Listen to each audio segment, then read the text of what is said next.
दोस्तों, मासिक धर्म को लेकर इस समय सोशल मीडिया पर बहुत ज्यादा शोर हल्ला हो रहा है। मासिक धर्म का सही नियम क्या है और मासिक धर्म में क्या करना चाहिए, क्या नहीं करना चाहिए? मासिक धर्म में नाम जप कर सकते हैं या नहीं, पूजा पाठ कर सकते हैं या नहीं, रसोई में जा सकते हैं या नहीं? जानिए, वीडियो पूरा देखिए, तभी जान पाओगे।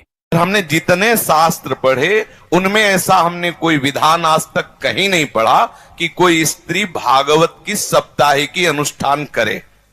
कई कारण हैं जिनके कारण वो अनुष्ठान सम्यक रूप से पूर्ण करने का अधिकार नहीं रखती। जैसे अनुष्ठान हुआ और वो मासिक धर्म से युक्त हो जाती है, अब वो अनुष्ठान कैसे पूर्ण करेगी? क्योंकि स्त्री शरीर में रजस्वला धर्म आता है और वो आपने अनुष्ठान लिया, अचानक क्रम बदला और वो हो गया, तो फिर कैसे मंच पर उस भागवत पर हम जाकर के वो लीला कथा का वर्णन करें? इस तरीके के बहाने बना दिए गए। दूसरा, जब आपको बाहर निकलने के लिए कहा जाता है, पहले व्यवस्थाएं वैसी नहीं थी। आज सब कुछ है, चाहे आप पैड्स ले लीजिए, आप और भी कई तरीके की अच्छी चीजें, सब आप नॉर्मली वर्क कर सकते हो। पहले कुछ भी नहीं था, तो पहले क्या करें? तो आपको घर के अंदर ही बंद रहना पड़ता था। आप जिस तरह के कपड़े इस्तेमाल करते थे, तो ऐसे रीजन से नहीं करने के, बीच वाले आके काम खराब करते हैं।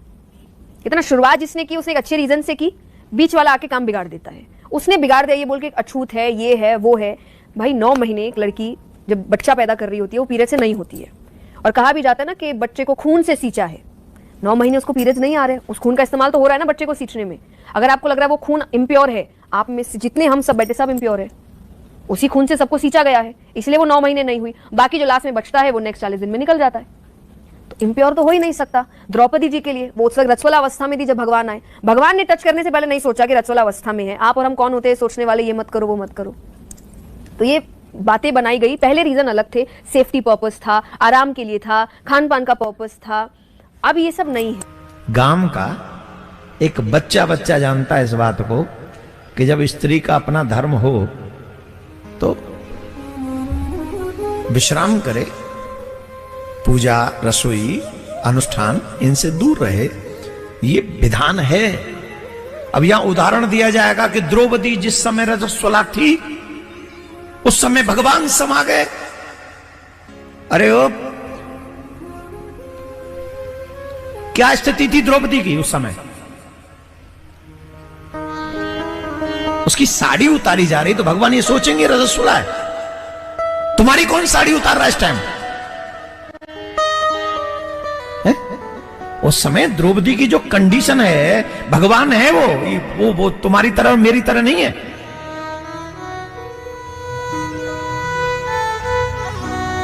द्रौपदी की रजस्वला स्थिति है, लेकिन विपत्ति उस समय है तो भगवान वहां पहुंच गए।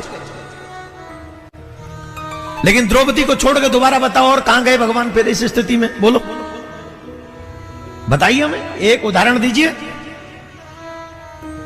एक तो भक्त पे विपत्ति आ गई इसलिए भगवान दौड़े। दूसरा उदाहरण, उसी रक्त से मनुष्य का जन्म होता है, निर्माण होता है। ये प्रकृति का नियम है, मेरा और तुम्हारा नहीं है। जिस प्रकृति ने उस रक्त से मनुष्य का निर्माण किया है, उसी प्रकृति ने ये हमको कहा है, डोंट डू दिस। उसी पुराण, वही धर्म का ये आज्ञा है, स्पेशली आज्ञा है कि आप रसोई में नहीं जा सकते उन दिनों में, आप पूजा में नहीं जा सकते उन दिनों में। आज अगर हम इस व्यासपीठ पर बैठकर गलत विचारों को हम व्यक्त करेंगे तो आने वाली पीढ़ी धर्म से दूर हो जाएगी और धर्म को अधर्म को धर्म समझ के अधर्म करने लग जाएगी। ये हमारी जिम्मेदारी है। हमें शास्त्रों का पूरा ज्ञान होना चाहिए। आजकल ये तमाम क्वेश्चन आंसर होते और हम उल्टा सीधा कोई भी जवाब देते हैं। अगर आंसर न मालूम हो तो चुप रहो, लेकिन अधर्म को धर्म बना के साबित मत करो। इससे बहुत बड़ा फर्क पड़ेगा। आने वाली पीढ़ी समझेगी कि जब ऐसे धर्माचार्य ऐसा बोल रहे हैं तो यही सच होगा। चर्चा करना तो हमने सुना है, जैसे आनंदमयी माता, उड़िया बाबा और भी संतों के बीच में बैठकर भगवत चर्चा परस्पर हो रही है, सभा लगी हुई है और चर्चा घंटे 2 घंटे भगवत चर्चा हो रही, उसका तो प्रमाण मिलता है। शास्त्रों में आता है याज्ञवल्क्य से गार्गी जी प्रश्न उत्तर कर रहे हैं, चर्चा कर रहे हैं, ऐसा तो पाया गया है। लेकिन अनुष्ठान का अभी तक हमें पता नहीं। अगर कहीं हो तो हम मानने के लिए भी तैयार हैं, क्योंकि निगम अनुशासन के अंतर्गत सब हैं। अगर कहीं शास्त्र में है और हमने नहीं पढ़ा, कोई हम सर्वज्ञ तो है नहीं, जितना हमें ठाकुर जी ने ज्ञान दिया उतना ही हम जानते, जितना जनाया उतना ही जान पाते।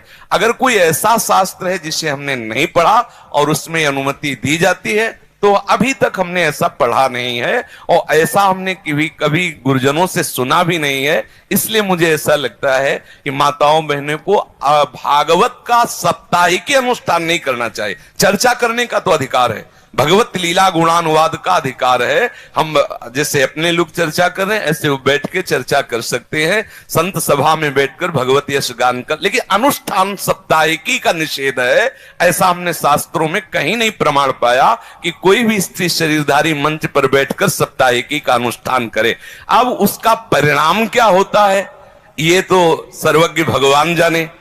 उसका परिणाम क्या होता है इतना जरूर हम कह सकते हैं कि अमंगल तो होगा नहीं, क्योंकि भगवत चर्चा करने वाले का अमंगल नहीं हो सकता, ये तो पक्का है।